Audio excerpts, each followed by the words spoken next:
খ্রিস্টান সম্প্রদায়ের মানুষেরা ধর্মীয় আবেগ উচ্ছ্বাসের মধ্যে দিয়ে ইস্টার ডে তথা যীশু খ্রিস্টের পুনরুত্থান দিবস উদযাপন করেছেন।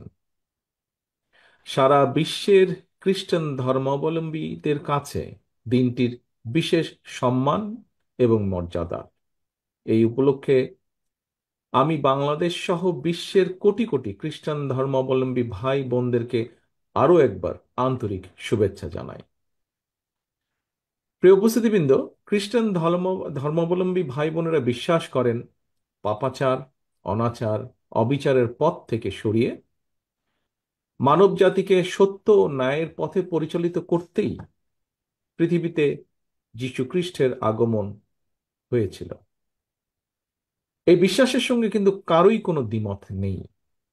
বিভিন্ন ধর্ম অনুসারীদের বিশ্বাস এবং ধর্মাচরণে পার্থক্য পরিলক্ষিত হলেও শেষ পর্যন্ত কিন্তু, যা একটু আগে মহাসচিব সাহেব ওনার বক্তব্যে বলেছেন, প্রতিটি ধর্মের মূল প্রতিপাদ্যই হচ্ছে স্রষ্টার প্রতি সৃষ্টির নিঃশর্ত আত্মসমর্পণ। প্রতিটি ধর্মের প্রতিটি সৎকর্মের মূল লক্ষ্যই হচ্ছে পৃথিবীতে সত্য, ন্যায় এবং মানবিক সমাজ প্রতিষ্ঠা। এবং এ কারণেই সকল প্রকারের অন্যায় অবিচারের বিপক্ষে দাঁড়িয়ে নিজের অধিকার প্রতিষ্ঠার যে লক্ষ্য সক্রিয় থাকা, এটি কিন্তু শুধুমাত্র রাজনৈতিক কারণে নয়, বরং প্রতিটি বিশ্বাসী মানুষের ধর্মীয় এবং নৈতিক দায়িত্ব বলেও আমি ব্যক্তিগতভাবে বিশ্বাস করি। প্রিয় উপস্থিতিবৃন্দ, বাংলাদেশের একজন গর্বিত নাগরিক হিসেবে আমাদের সামনে কিন্তু একটি বিষয় স্পষ্ট, এবং সেটি হলো সাম্য, মানবিক মর্যাদা, সামাজিক সুবিচার। বাংলাদেশের মহান মুক্তিযুদ্ধের এই মূল মন্ত্রে কিন্তু প্রতিটি ধর্মের মর্মবাণীর প্রতিফলন ঘটেছে। তবে অত্যন্ত দুঃখের সাথে আমরা লক্ষ্য করেছি, দেশ স্বাধীনের পর থেকে, এই যে কিছুদিন আগে যে পলাতক স্বৈরাচার, এই দলটি যখন দেশ স্বাধীনের পরেও দায়িত্ব নিয়েছিল দেশের, সেই সময় থেকে এবং বিশেষ করে পলাতক যে স্বৈরাচার ছিল সেই দলের আহ শাসনকালে আমরা লক্ষ্য করেছি অত্যন্ত দুঃখের সাথে দেশের জনগণ মুক্তিযুদ্ধের যে কাঙ্ক্ষিত যে তাদের আশা আকাঙ্ক্ষা ছিল, সেটির প্রতিফলন কিন্তু তাদের সময়গুলোতে দেখা যায়নি। বরং আমরা দেখেছি তারা নিজেদের অবৈধ ক্ষমতাকে দীর্ঘায়িত করতে বিভিন্ন সময় এই পলাতক স্বৈরাচার এবং তাদের দোসররা সংবিধান নামে দেশের সংবিধানকে প্রায় নিজেদের দলীয় সংবিধানে পরিণত করেছিল।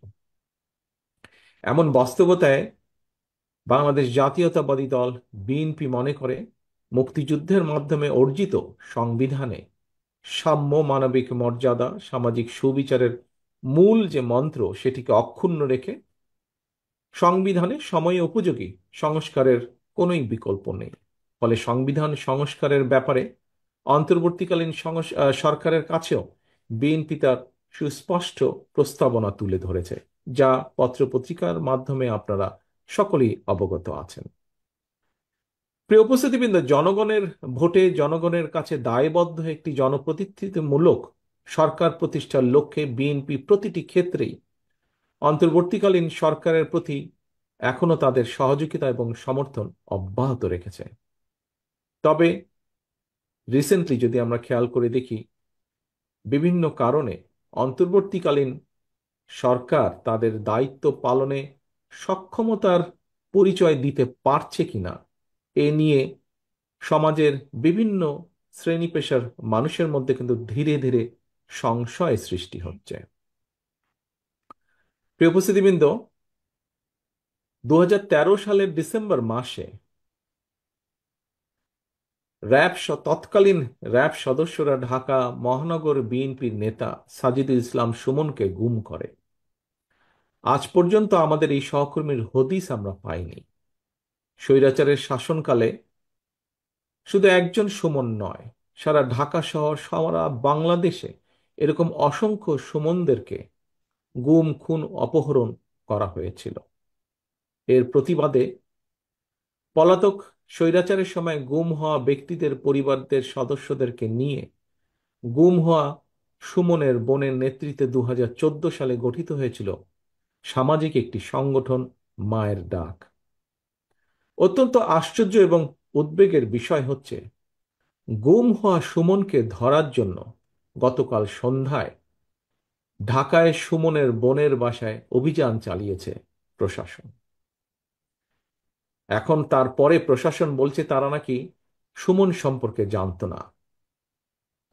তর্কের খাতিরে, উপস্থিতিবৃন্দ, তর্কের খাতিরে আমরা ধরে নিলাম যে ঠিক আছে, প্রশাসন সুমন সম্পর্কে হয়তো জানতো না, কিন্তু এই যে পলাতক স্বৈরাচার, এই স্বৈরাচারের সরকারের সময় একজন সাবেক রাষ্ট্রপতি বিমানবন্দর দিয়ে চলে গিয়েছে দেশ ছেড়ে।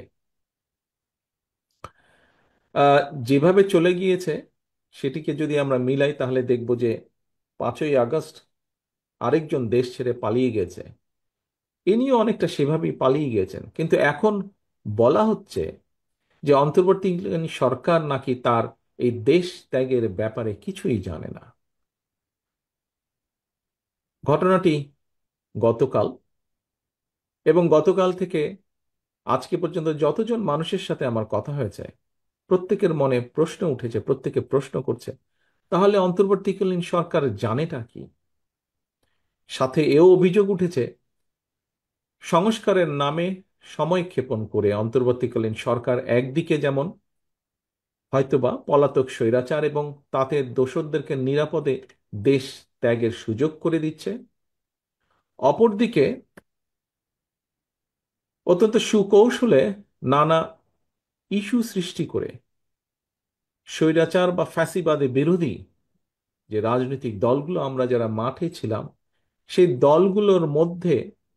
দলগুলোর ঐক্যের মধ্যে ফাটল ধরানোর একটা ক্ষেত্র হয়তো তৈরি করতে চাইছে। পলাতক স্বৈরাচারদের সহযোগীদেরও পুনর্বাসনের ক্ষেত্রও হয়তো তৈরি করতে চাইছে। প্রিয় উপস্থিতিবৃন্দ,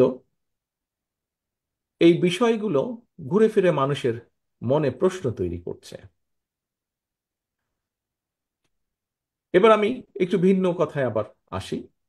একটি রাষ্ট্রে সংখ্যা গরু কিংবা সংখ্যা লঘু জনগোষ্ঠীর সদস্য হওয়া না হওয়ার উপর দেশের নাগরিকদের নিরাপত্তা কিন্তু নির্ভর করে না, যে কথাটি আরো বিভিন্ন বক্তার বক্তব্যে উঠে এসেছে। আমরা যদি পেছনের দিকে দেখি, দেখব পলাতক স্বৈরাচারের সময়ও কিন্তু বর্বর যে বন্দিশালা, আয়নাঘর, অন্ধকার প্রকোষ্ঠ, বছরের পর বছর সেখানে বিনা বিচারে বন্দী মানুষরাই কিন্তু এর সবচেয়ে বড় উদাহরণ। দেশে গণতন্ত্র এবং আইনের শাসন না থাকলে কথিত সংখ্যাগরু কিংবা সংখ্যালঘু অর্থাৎ আপনি কিংবা আমি, আমরা কেউই কিন্তু নিরাপদ নই। এমনকি ক্ষেত্র বিশেষে দেশের স্বাধীনতা, সার্বভৌমত্ব নিরাপদ নয়। রাষ্ট্রে যদি গণতন্ত্র এবং আইনের শাসনই না, একমাত্র রাষ্ট্রে গণতন্ত্র এবং আইনের শাসনই নিশ্চয়তা দিতে পারে নাগরিকদের নিরাপত্তা। দেশে গণতন্ত্র এবং আইনের শাসন নিশ্চিত করার অন্যতম পূর্ব শর্ত হচ্ছে জনগণের সরাসরি ভোটে নির্বাচিত, জনগণের কাছে জবাবদিহিমূলক সংসদ এবং সরকার প্রতিষ্ঠা। নির্বাচিত সরকারকে জনগণের প্রতি মুখাপেক্ষী করে দেওয়া গেলে দেশে গণতন্ত্র এবং আইনের শাসন টেকসই হয়ে ওঠে, যা গণতান্ত্রিক দেশগুলো যার সবচেয়ে বড় উদাহরণ। সরকারকে জনগণের কাছে মুখাপেক্ষী এবং দায়বদ্ধ না করে উল্টো নাগরিকদের নিরাপত্তার জন্য এক ধর্মের মানুষকে যদি অন্য ধর্মের মানুষের মুখাপেক্ষী করে দেওয়া হয়, এতে বরং রাষ্ট্র এবং সরকারের অসহায়ত্ব ও গণতান্ত্রিক চেহারাই কিন্তু ফুটে ওঠে। প্রিয় ভাই বোনেরা, আমি প্রায়শই আমার আলোচনায় একটি কথা বলে থাকি, সেটি হলো সংখ্যা লঘু কিংবা সংখ্যা গুরু, এইগুলো হচ্ছে একটি রাষ্ট্রে ধর্ম বর্ণ পরিচয়ের ভিত্তিতে নাগরিকদের বৈশিষ্ট্য বা সংখ্যা নির্ণয়ের জন্য একটি শব্দ মাত্র। খ্রিস্টান ধর্মে বিশ্বাসী আপনি কিংবা আপনারা যারা বাংলাদেশে অবস্থান করছেন, ধর্মীয় ভিত্তিতে, বিশ্বাসের ভিত্তিতে, পরিসংখ্যানে আপনি এখন সংখ্যালঘু জনগোষ্ঠীর সদস্য। একইভাবে আমি এই মুহূর্তে ইংল্যান্ডে, এখানে আমি সংখ্যালঘু জনগোষ্ঠীর সদস্য। আপনি এখন ইংল্যান্ডে আসলে কিংবা আমি বাংলাদেশে ফিরে গেলে সংখ্যালঘু কিংবা সংখ্যালঘু গরু, এই হিসাবটিও কিন্তু সঙ্গে সঙ্গে পাল্টে যাবে। এর অর্থ আমাদের যার যার ধর্মীয় বিশ্বাস কিংবা অবিশ্বাস যাই থাকুক, ভৌগোলিক সীমাভেদে দিন শেষে আমরা একই মানুষ। কখনো আমরা কেউ সংখ্যালঘু, আবার কখনো আমরা কেউ সংখ্যাগুরু। কে সংখ্যালঘু কিংবা কে সংখ্যাগুরু, কোনো সভ্য রাষ্ট্রে এভাবে নাগরিকের পরিচয় নির্ধারিত হয় না। এ কারণেই আমি বলে থাকি, একটি আধুনিক রাষ্ট্র এবং সমাজে দেশের জনগোষ্ঠীকে সংখ্যাগুরু কিংবা সংখ্যালঘু হিসাবে বিবেচনা করা বৈষম্য সৃষ্টি এবং একটি অমার্জনীয় অপরাধ। প্রিয় উপস্থিতিবৃন্দ, সম্মানিত নেতৃবৃন্দ, 1971 সালে মুসলমান, হিন্দু, বৌদ্ধ, খ্রিস্টান, বিশ্বাসী, অবিশ্বাসী কিংবা সংশয়বাদী, আমরা সকলে মিলেই কিন্তু মুক্তিযুদ্ধ করে বাংলাদেশের স্বাধীনতা অর্জন করেছি। একইভাবে কিন্তু খেয়াল করে দেখবেন, গত দেড় দশকে স্বৈরাচার ফ্যাসিবাদ বিরোধী যে আন্দোলন, সেখানেও প্রতিটি ধর্মের মানুষের অংশগ্রহণ ছিল। আজকের অনুষ্ঠানের সভাপতি থেকে শুরু করে বিভিন্ন ব্যক্তি, আপনারা যারা বক্তব্য রেখেছেন, আপনাদের বক্তব্যে এই বিষয়টি ফুটে উঠেছে সম্পূর্ণভাবে। একইভাবে 2024 সালে ধর্ম বর্ণ নির্বিশেষে, ছাত্র জনতা, বিশ্বাসী অবিশ্বাসী কিংবা সংশয়বাদী, আমরা সকলে মিলেই কিন্তু বীর জনতা গণ অভ্যুত্থানের মাধ্যমে দেশ এবং জনগণের স্বাধীনতা রক্ষা করেছি আমরা।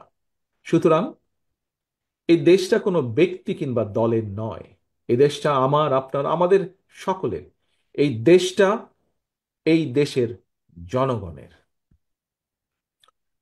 প্রিয় খ্রিস্ট ধর্মাবলম্বী প্রিয় ভাই ও বোনেরা, ফ্যাসিবাদী জননী, স্বৈরাচারের জননী দেশ ছেড়ে পালানোর পর ধর্ম বর্ণ নির্বিশেষে প্রতিটি বাংলাদেশী নাগরিকের সামনে দেশে গণতন্ত্র, সুশাসন, মানুষের অধিকার প্রতিষ্ঠার এক অপার সুযোগ তৈরি হয়েছে। ঐক্যবদ্ধভাবে আমাদেরকে অবশ্যই এই সুযোগটিকে কাজে লাগিয়ে একটি বৈষম্যহীন, গণতান্ত্রিক, ইনসাফ ভিত্তিক মানবিক রাষ্ট্র ও সমাজ প্রতিষ্ঠার জন্য কাজ করতে হবে। এবং সেটি প্রতিষ্ঠার জন্য আমি ব্যক্তিগতভাবে একজন রাজনৈতিক কর্মী হিসেবে মনে করি এখনই শ্রেষ্ঠ সময়। রাষ্ট্র গণতান্ত্রিক না হলে, রাষ্ট্রে সরাসরি জনগণের ভোটে নির্বাচিত, জনগণের কাছে জবাবদিহিমূলক সরকার প্রতিষ্ঠিত না থাকলে জনগণকে কি ধরনের নির্মম পরিণতি ভোগ করতে হয় বিগত দেড় দশকের বেশি সময়কালীন ফ্যাসিবাদ স্বৈরাচারী শাসন শোষণ এর সবচাইতে বড় প্রমাণ। প্রিয় উপস্থিতিবৃন্দ, মঞ্চে উপস্থিত সম্মানিত রাজনৈতিক এবং ধর্মীয় নেতৃবৃন্দ, সুতরাং ভবিষ্যতে আর কোনো ষড়যন্ত্র যাতে বাংলাদেশকে গণতান্ত্রিক যাত্রা পথ থেকে বিচ্যুত করতে না পারে, সেজন্য আসুন আমরা যে যার অবস্থান থেকে ভূমিকা রাখি। এই ভূমিকা রাখার জন্য আপনাদের উপস্থিত প্রতিটি মানুষকে, যারা আমার সামনে আজকে উপস্থিত আছেন অথবা অনলাইনের মাধ্যমে যারা সংযুক্ত আছেন, প্রতিটি মানুষকে আমি আহ্বান করব, অনুরোধ রাখব। প্রিয় ভাই বোনেরা, আপনারা ইতিমধ্যেই জেনেছেন, মহাসচিব সাহেবও ওনার বক্তব্যে উল্লেখ করেছেন, গতকাল বৃহস্পতিবার রোমান ক্যাথলিকদের প্রধান ধর্মীয় গুরু নির্বাচিত হয়েছেন লিও চতুর্দশ। আজকের এই অনুষ্ঠান থেকে নবনির্বাচিত পোপকে আমরা আন্তরিক অভিনন্দন জানাই। আসুন আমরা আসুন আমরা সকলে প্রত্যাশা করি, আশা করি, যুদ্ধ এবং ঝঞ্ঝা বিক্ষিপ্ত এই বিশ্বে তিনি জনগণের মধ্যে শান্তি ও স্বস্তির বার্তা ছড়িয়ে দিবেন। আপনাদের আজ এবং আগামী হোক আরো সুন্দর এবং নিরাপদ, এই প্রত্যাশা রেখে আমার বক্তব্য শেষ করে আপনাদের কাছে বিদায় নিচ্ছি। আল্লাহ হাফেজ। বাংলাদেশ জিন্দাবাদ। বাংলাদেশ জাতীয়তাবাদী দল জিন্দাবাদ।